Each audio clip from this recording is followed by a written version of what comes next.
in ugu dambeyntii waa kafta adoo timalaba lagu maarag in saacad wasiir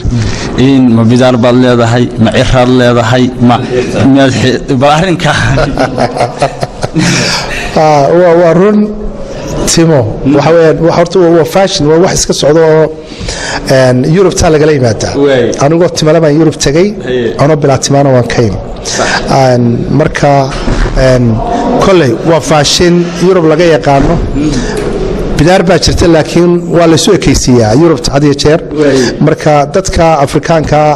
ama inaga dhaqankeena inta badan ba dhaqankeena wuxuu badnaan jiray qofku inaanu dhukurin marka ama talo kale ama xanun ku dhaco ama xajka waqtiga la qabanayo kale laakiin intii aanu Europe tagnay waa style way waa inaad dhukurato marka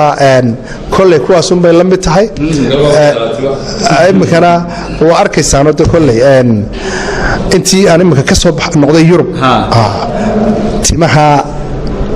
aan bila timaha ayaan u badanahay sax nin gaaban baad in raga dhaadheer iyo kuwa gaagaabanna dadka qaar baa mismay kuwa gaagaabiye firisin aragtida ma la qabtaa Abdistar Farid Abdistar adigu kuweed ku jirta ma dhaadheerkad ku jirta mise gaagaabka si aad Farid ku jirta